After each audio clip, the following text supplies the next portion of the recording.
Assalamualaikum warahmatullahi wabarakatuh. Dalam pertemuan ini kita akan membahas tentang bagaimana sih, apa sih yang diisi saat presentasi nanti di waktu sidang skripsi ya. Banyak teman-teman bertanya, apa sih yang biasanya yang harus dimasukkan ke dalam PowerPoint ya, yang digunakan untuk nanti melakukan presentasi waktu sidang skripsi. Nah, kita akan bahas.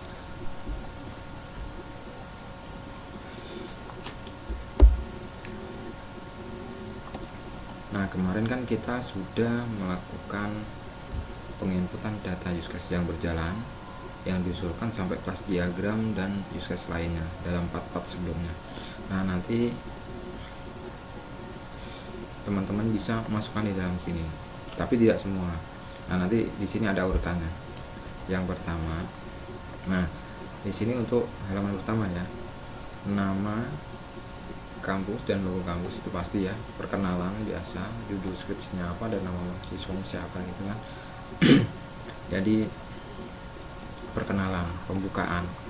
Setelah itu langsung lanjut ke latar belakang masalah. Nah, dengan judul yang tadi di slide 1 itu judulnya apa? Nah, di sini latar belakang masalah. Contohnya, kemarin kita mengkaji studi kasus tentang penggajian ya, penggajian di sebuah instansi. Nah, latar belakang masalahnya apa? Nah, di situ disebutin adanya penginputan masih secara manual. Manualnya gimana? Menginput ke dalam buku, kemudian diinput ke Excel, gitu kan?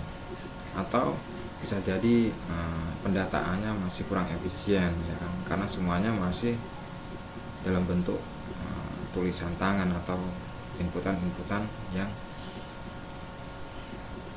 menggunakan Microsoft Excel.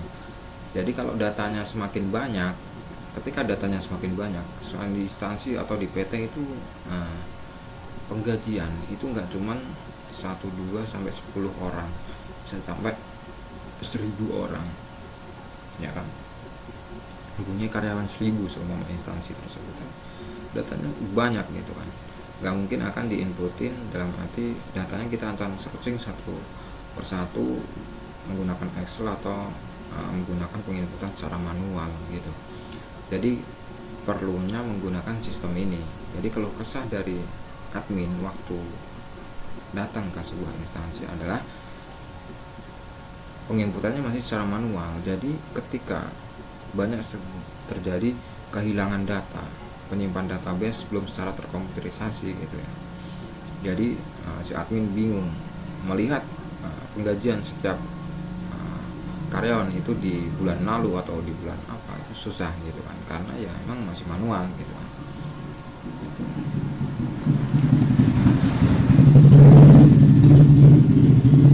Kemudian kita lanjut ke slide berikutnya. Nah, dari latar belakang masalah ini dijadikan satu dengan rumusan dan tujuan masalah. Nah, rumusan ini berisi tentang apa?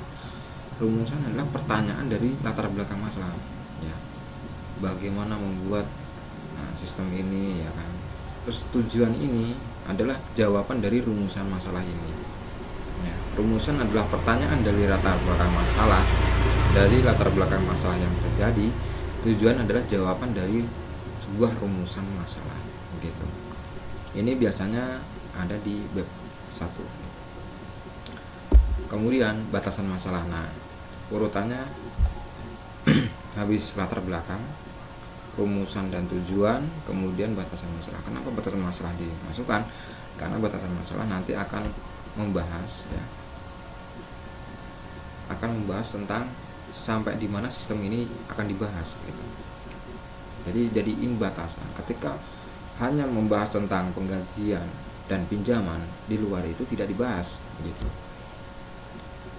Kalau sampai ada pembahasan sampai ke payroll atau absensi dan lain-lain, itu tidak dibahas karena memang kita fokusnya ada di dalam tahapan penggajian. Bisa saja dilakukan absensi, itu bisa gitu, dilingkan ke dalam absensi, tapi dalam studi kasus ini kita hanya batasannya sampai penginputan penggajian pinjaman karyawan gitu. situ.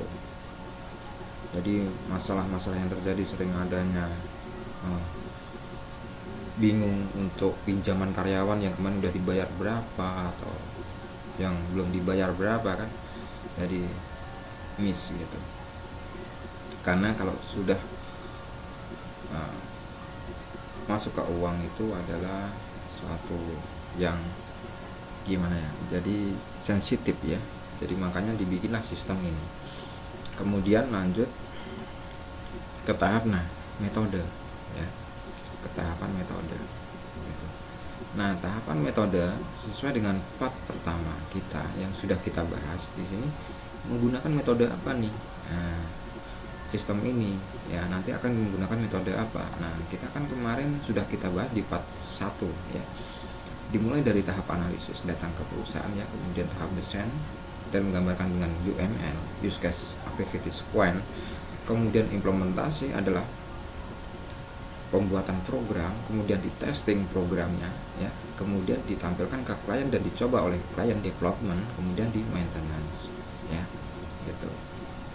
Jadi metode bisa dimasukkan gitu. Jadi biar jelas urutannya begitu. Setelah metode ya. Nah, di sini langsung ke bab selanjutnya adalah activity use case yang berjalan. Nah, di sini adalah tahap-tahap di mana ya. Tahap-tahap di mana sistem yang berjalan ya di dalam suatu perusahaan gitu ya, yang udah kita dalam tahapan dalam metode itu tahapan analis gitu ya. Nah, di dalam metode itu adalah tahapan analis ya. Kemudian digambarlah dengan sistem yang berjalan, alur bisnis prosesnya bagaimana itu gitu kan. Dimulai dari admin ya kan, yang kemarin kita udah bahas ya di part sebelumnya kan, alur-alurnya yang kita waktu pembuatan. Nah, di sini ditampilkan activity use case yang berjalan. Nah, kemudian setelah activity use case yang berjalan ini ya, activity maupun use case yang berjalan ini sudah dicantumkan ya. Kemudian lanjut ke activity use case yang diusulkan. Ini adalah menggambarkan aktor dan menu-menu di dalam aplikasi sesuai dengan udah kita jelaskan di part sebelumnya ya. Use case yang diusulkan adalah sistem yang berjalan di dalam suatu perusahaan ya, berjalan dari yang berjalan ini ya, digambarkan dengan sistem usulan yang menggambarkan nanti akan menggambarkan menu-menu di dalam aplikasi ya gitu. Dan sesuai dengan aktor masing-masing ketika login dia bisa mengakses apa ya gitu. Dan ini sudah kita bahas di tahapan yang part sebelumnya. Kemudian langsung lanjut kelas diagram. Nah, ini penting. Jadi kelas diagram ini rancangan database dalam aplikasi ya. Kalian harus bisa menjelaskan rancangan aplikasi ini harus sesuai dengan sistem yang usulan ini ya. Ketika di sini ada data karyawan ya, data karyawan, data jabatan, transaksi pengajian ya, data user. Nah, di sini pun dalam rancangan database itu harus ada data user, karyawan, jabatan ya, pengajian, pinjaman, itu harus ada ya, harus sesuai. Nah, ini kan udah kita jelaskan di waktu pembuatan part sebelumnya, pembuatan kelas diagram. Bagaimana ini one to many, penjelasannya gimana gitu kan, udah kita jelaskan di part-part sebelumnya. Nah, setelah kelas diagram ya, langsung lanjut ke kesimpulan gitu. Di situ. Setelah kesimpulan ya, kesimpulan ada di bab 5, kesimpulan keseluruhan sistem ini bagaimana bisa dijelaskan. Dengan adanya sistem ini menjadi lebih gimana gitu. Kemudian selesai. Nah, di situ adalah rancangan tahap-tahapannya ya. Dimulai dari judul ya, judul, latar belakang masalah yang kedua, kemudian rumusan dan tujuan masalah ya, kemudian batasan masalah, metode, activity yang berjalan, use case usulan, kelas diagram, kesimpulan. Jadi cukup itu aja. Dari ini langsung to the point ya, dari latar belakang masalahnya kenapa, kemudian langsung ke tujuan dan rumusannya kenapa dari latar belakang masalah tersebut ya, kemudian batasan masalahnya apa, kemudian metode ya. Setelah metode langsung use case yang berjalan ya, menggambarkan sistem berjalannya, kemudian use case yang diusulkan, kemudian kelas diagram, langsung kesimpulan gitu. Jadi gambarannya kalau digabungin urutan slide-nya. Judul pembukaan, latar belakang masalah, rumusan dan tujuan, batasan masalah, metode ya, activity dan use case yang berjalan, use case usulan, kas diagram, kesimpulan. Ini cukup untuk melakukan laporan presentasi di waktu sidang skripsi, karena ini adalah inti dari apa pembahasan dalam skripsi gitu. Boleh teman-teman ditambahkan yang lain boleh, tapi untuk mempersingkat waktu dan langsung menuju untuk poin ke apa yang kita bahas, cukup ini saja. Insya Allah jika penjelasannya jelas, nilainya pun akan bagus gitu, sesuai dengan yang apa part-part yang udah kami jelaskan, mulai dari latar belakang masalah, rumusan tujuan masalah itu isinya apa, batasan masalah isinya apa ya kan, metode itu isinya apa, ada di part 1, activity, use case berjalan, use case diusulkan, kas diagram maupun kesimpulan. Jadi cukup ini aja yang digunakan di dalam waktu presentasi sidang skripsi gitu. Jika teman-teman dari sini ya, jadi ini part terakhir ya untuk pembahasan skripsi. Jika ada teman-teman yang ingin ditanyakan secara detail atau yang lain, bisa kontak kami, bisa komen di bawah, nanti mungkin akan kita jelaskan gitu. Jadi pembahasan untuk sukses skripsi dalam jurusan Sistem Informasi dan Informatika cukup sekian. Semoga teman-teman bisa bermanfaat semuanya dalam materi-materi yang sudah kita bahas untuk menghadapi sidang skripsi dan mendapatkan nilai yang bagus. Dari saya cukup sekian. Jangan lupa selalu kembangkan dunia pendidikan, terutama di bidang programmer ini, agar Indonesia menjadi berkembang dalam dunia programmer ya. Dari kami cukup sekian.